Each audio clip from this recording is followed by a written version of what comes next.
this is your BAFA Librarian, Shannon Jackson.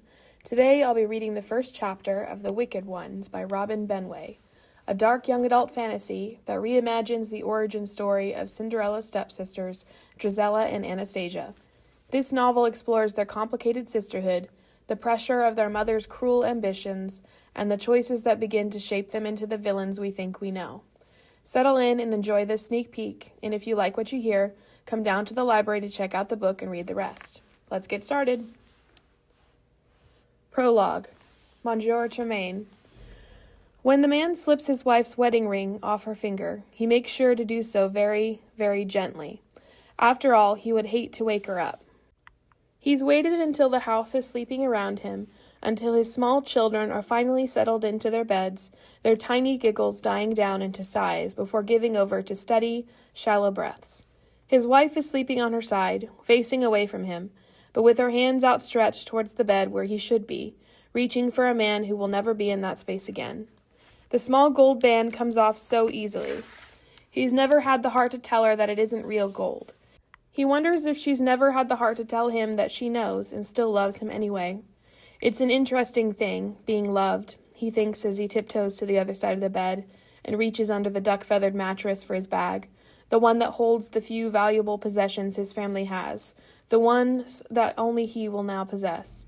He thought he knew love when he met his wife, or when his children were born, the two girls just pink wriggling things that reminded him in the moment of newborn puppies, eyes screwed shut, mouths open wide in a scream. To be loved is to have a responsibility, he thinks as he checks the bag to make sure it's all there. The jewelry his wife's mother left her, a few francs he squirreled away over the past several months, an opal-backed hairbrush that belongs to one of his daughters, he isn't sure which. The people who love him have come to rely on him, and unfortunately he is not a reliable man. He is not responsible. He is just a man, he tells himself as he looks back at his wife. Who could ever expect him to be more than that? His wife is still young, face only starting to show the barest cracks of age. The tiniest lines have begun to gather around her eyes, but it's easy to say that they're from smiling too much, even though her smiles have appeared less as the debts have grown. She is beautiful in her sleep, less austere, her brown hair fanned out across her pillow. He's always loved her hair. It was the thing that first drew him to her when they saw each other on the street all those years ago, back when he still imagined himself to be capable of reliability and responsibility. He would be lying if he said he didn't think about cutting it off and selling it on some nights, of taking the shears and holding the thick strands in his palm. 4 or 5 snips and it would be done. She would be angry, of course. She would probably even sob, but he could have said that it was for their family, for them. Didn't their daughters need to eat? Weren't they tired of avoiding the bill collectors who posted notices on their front door? It was just hair, after all. It would grow back. But he never did it. The man is many things, a liar and a cheat, a thief, a gambler, a drunk. But, he thinks, he has never been cruel. He tells himself this as he watches his wife now, as her hands twitch in her sleep, her legs giving a slight kick. She has never slept well. She awakes in the middle of the night and gets up to look out the window, searching for something that they both know isn't there. He knows there is unhappiness because she never talks about it. When the man once asked about her childhood, her body went so stiff and straight that he began to suspect that the memories were not in her brain, but in her bones, buried deep in the marrow. To get at them would mean breaking her open, and again, he is many things, but he is not cruel. He watches his wife now, waits for her to move again, but she never does, not even when he kisses his palm and goes sit over her glorious hair. What a fortune he could have made from it. He takes his bag and leaves the bedroom, then eases himself down the hall so that the floorboards don't creak too much. During the day they're rarely noticeable, but in the silence of the countryside night, they sound as if a cannon has been fired. Even under their daughter's small feet, the floors are rickety and splintered. The man and his wife can hear the girls coming into their room at night, even when they're still 10 meters away, even before they quietly complain about an ache or pain or dream, and he lifts them up to their bed. He'll miss their small warm bodies pressed between them, but it's better this way. His daughter's memories will only be good. He will never have caused them pain. When they think of their father, they'll remember a man who held and loved them, who tossed them high into the sky, but always made sure to catch them on their way down. They're certainly better than the memories that his father left him. The girl's bedroom door glides open without a single squeak even as the floorboards gently protest. They still share a bedroom, despite their now very advanced ages of 6 and 7, even though they squawk and fight and have tearful episodes several times a week over who did this and who took those and who said that. He lets his wife handle those conflicts, lets her separate them into corners and fix their ripped dresses and wipe their eyes. From the moment they were born, he's always been in awe of his daughters, of how strong and tough they are. They remind him of everything he is not, of everything he can never be for them, and it shames and angers him in equal measure. He would say he never resents them for it, but that would be a lie. Now, though, tucked into their beds, he feels only fondness, a warm, syrupy emotion that all parents have when they see their sleeping children. His older daughter, Drizella, is in her bed by the window, sleeping facing the moon and stars that peek in from the dusty curtains. She is the daughter who looks up at the night sky, pointing without asking or demanding an answer, and he laughs and names the constellations over and over again, making up the ones he doesn't know by heart. He is the one who always grew tired of their game first. They named her Drizella after his wife's mother, who arrived a week after the baby was born, only to look at the girl, sniff twice, and announce that any girl born with that much black hair was doomed to trouble. She looks like she came from a coven, were her exact words, which made the news of Drizella's name that much harder to deliver. The man saw the light go out of his wife's eyes that night. It took weeks before it began to flicker back. Drizella's hair is still black now, twisted up in rags so that she'll have perfect ringlets in the morning. His wife twists tight and fast so that tears sprung to the girl's eyes, but they know better than to cry. Know that crying will only make her pull tighter, tug harder. The man sometimes wishes he could intervene, but she is their mother, and he's only a man. Girls, he thinks, always need their mother. He leans down, setting one hand on the straw mattress for balance, and gently kisses the top of Drizella's small head. He tries to impart as much love as he can, enough devotion and adoration to carry her through the rest of her life, but there is only so much that a small body can hold. One day, Drizella will grow up, and the love that her father presses into her hair tonight will only become smaller, will occupy less and less space, until it becomes a tight knot beneath her ribs, a quiet stabbing reminder of what has been and what is no longer there. The man will never know this. He thinks he's done the right thing. After all, she hasn't even woken up. He would hate to disturb her sleep. She's only a child. She needs her rest.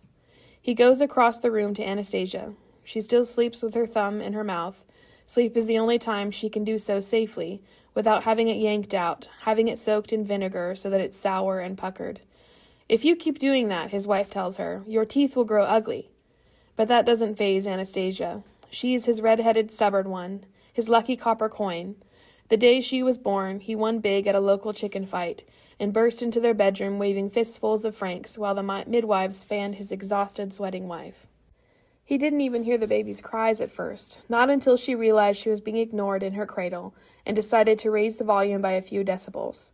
He cheered with her, then went out to celebrate, the money and the alcohol both gone by midnight. He leaves her thumb in her mouth, hating to deny her a small comfort, and gently smooths the blankets over her. They're cotton when they should be wool, threadbare where they should be thick, scratchy where they should be soft. Children don't need too much, though, he tells himself. They have wonder and imagination on their side. Didn't he eat garbage scraps as a child and tell himself that it was as good as a holiday feast? A thin cotton blanket seems like nothing compared to that.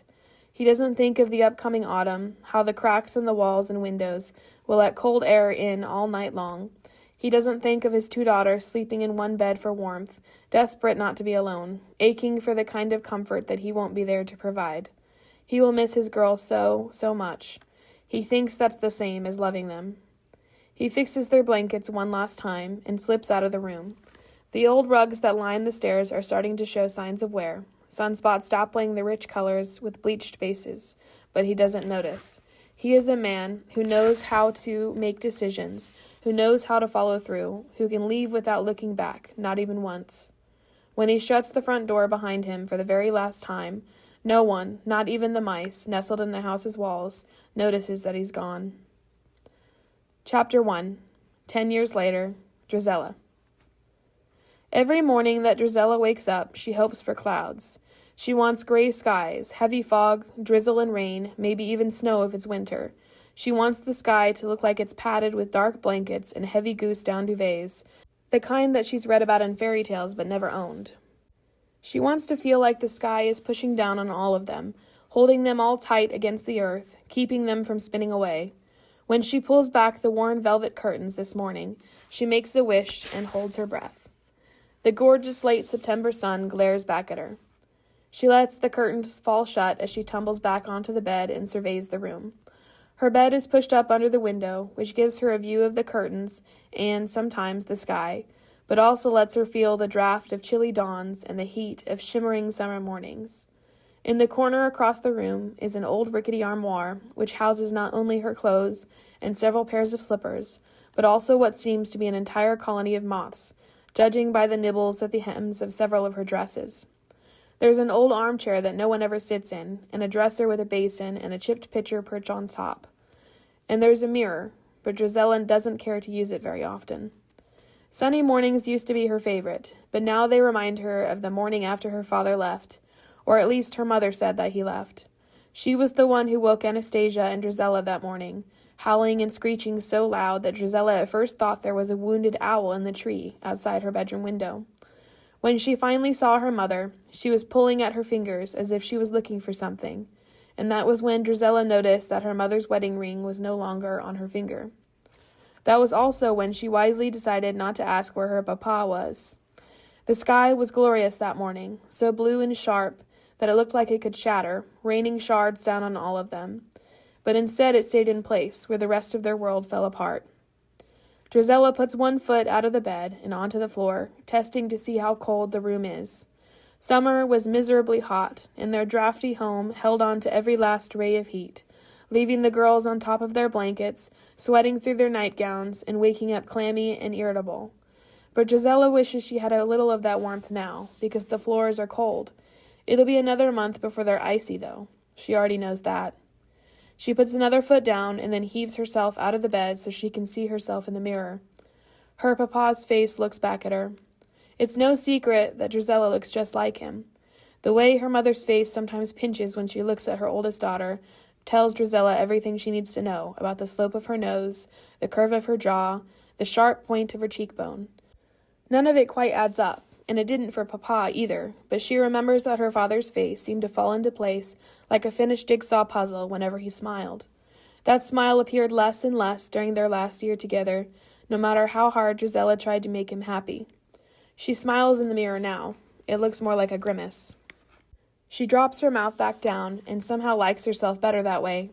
She's wearing Anastasia's old nightgown, the one that she outgrew last winter. It feels unfair that her younger sister is taller, but a lot of things feel unfair in their home, so it doesn't surprise Drizella. In addition, she has Anastasia's old house shoes, a jade green skirt, and several of her petticoats stashed away in her armoire. Later this month, she will discover that a few moths were also stashed away in the armoire, ruining the skirt entirely, also unfair. She pulls the nightgown off now, leaving it in a laundry pile for her stepsister Ella to deal with, and pours water into a chipped porcelain basin so she can quickly wash herself in the icy water. She listens for the sounds of Anastasia awakening in the room next door to hers, but as usual, the rest of the second floor is silent. Anastasia has always been a late sleeper. If she ever wakes up first, Drizella sometimes thinks it will only be because their house is on fire, and even then she'll probably still take her time getting out of bed. It's all routine, familiar, boring. If it weren't for the tiny calendar Drizella keeps stashed under her sagging mattress, the one that shows her every single day in a tiny, neat square, she would have trouble keeping track of the weeks as they dragged by. She saw that particular calendar in a catalog at the fabric store, discreetly tore the page out, pieced together enough money to post an order for it, and then waited near the mailbox every day after, trying not to look like she was expecting anything at all. Sometimes, when the nights are especially dark and they are out of oil to light, she brings the calendar up and tucks it under her pillow instead, her hand closing around the pages that hold the future as she drifts to sleep. She is always careful to put it back in its hiding place the next morning, lest her mother or Ella see it. She doesn't care about Ella, but her mother, she cares about her. She still hasn't forgotten what happened to Anastasia last year. None of them have. Drizella brushes her hair with a worn wooden hairbrush. She only remembers the barest glimpse of the one her father took, the one with the swirling blues and greens on its back, smooth and cold to the touch. It looked like the sea, or at least what Drizella imagined the sea to be like, so crystalline and pure. She hopes she can go to the sea one day. She hopes she can leave their run-down home with its crumbling walls, its damp bedrooms, its suffocating heaviness. But on the bad days, she suspects there's an entire world, an entire galaxy, that she will never see, and the longing burns her inside. Instead, she just brushes her hair. She's supposed to do 100 strokes, but she stops at 28, because there's no point. Drizella would fall down on a rusty rake before she'd ever tell Anastasia this, but she thinks her sister's hair is beautiful. Her own hair is inky black, but it doesn't seem to shine or hold a curl or bounce in the breeze. It's just there. Sometimes when her mother is angry at her for some reason or another, she'll pick up a lock of Drizella's black hair and say, "Your grandmother was right about this."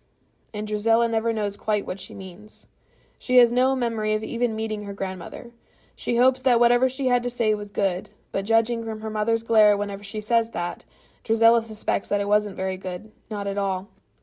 Still, she knows she's her mother's favorite daughter. Even Anastasia, with her crop of red hair, can't take that away from her.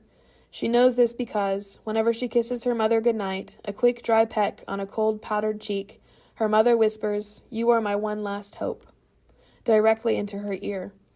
It feels like both a promise and a threat. She doesn't even have to ask what her mother is hoping for. It's already obvious from everything that has fallen down around them, leaving them in the kind of poverty that none of them would ever admit to. Drizella is 17 years old. She's the oldest. She needs to marry well, and marry fast. But whenever she thinks about it, it feels like someone's hands are wrapped around her neck, squeezing tight, turning her vision into black pinpricks as she gasps for air. In her short life, marriage has never seemed to be about love or happiness, just misery and illness and loss, a business transaction in the best of times. She's watched her mother grieve 2 husbands, but Drizella knows that her mother expects her to find better, do better, be better. And with the prince's debut party just 2 months away, Drizella feels those imaginary hands grow tight around her neck once again. The tiny circled date of the party on her hidden calendar still looks so far away, but Drizella knows it's approaching like a team of runaway stallions. She pulls back the curtain a bit and stands on her tiptoes, squinting against the light until she can see the shiny copper turrets of the castle in the distance, the purple flags waving with the royal insignia. From this far away, they look like tiny drawings, but the castle is all too real in her mind. The prince's debut is the biggest thing to happen in their small village since, well, his father's debut many years before Drizella was even born. In theory, it is intended to celebrate his birthday, to introduce him to modern society, as nearly every man, woman, and young person in the village will be attending the celebration. Drizella knows what it really is, though. A big meet-up to marry off the prince to a beautiful young, beatific maiden, who will no doubt be beside herself to accept his hand in marriage, as she beams up at him, her cheeks flushed, her eyes sparkling with the honor.